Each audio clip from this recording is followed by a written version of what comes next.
SCP-067.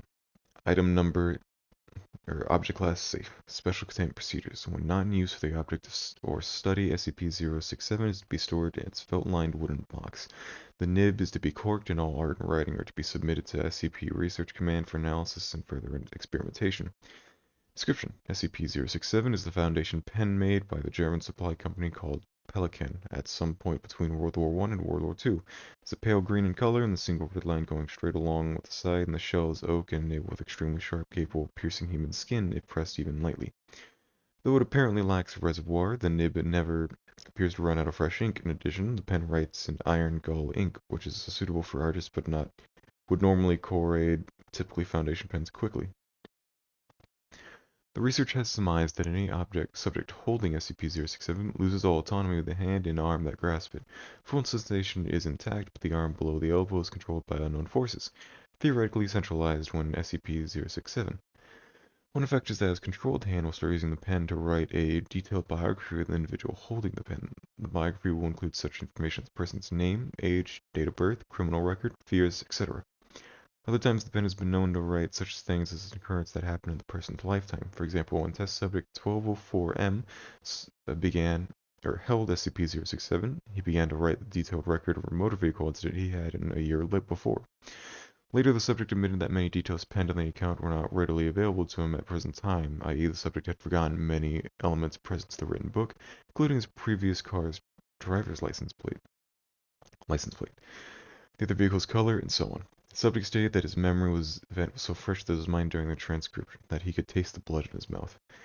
Subjects holding SCP-067 have also been known to create intricate arts of work, despite the subject lacking any formal art training or previous tendencies towards drawing. For example, test subject 1102F, a young woman with no previous artistic experience, was able to draw a winged creature resembling SCP Redacted, possibly SCP-047.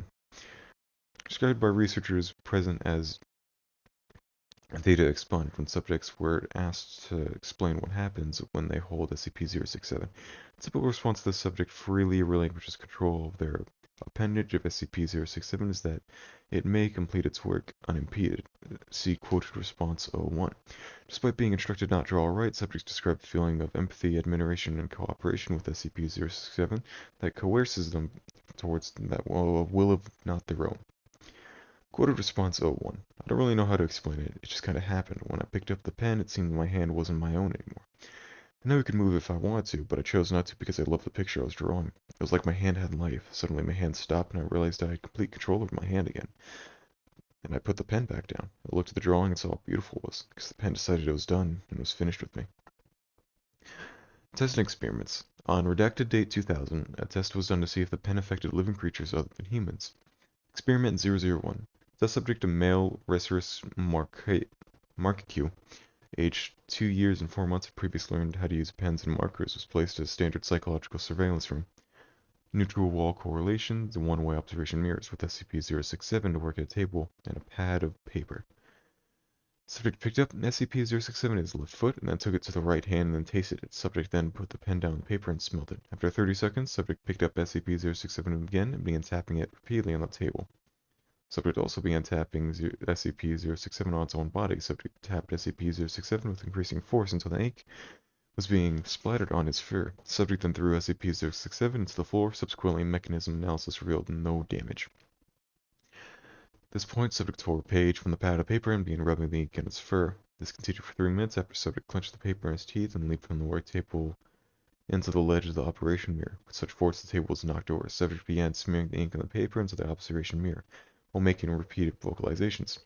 Subsequent analysis revealed 50% of the vocalizations were consistent with the typical distress vocalizations of Rhesus macaque, and 50% were unfamiliar.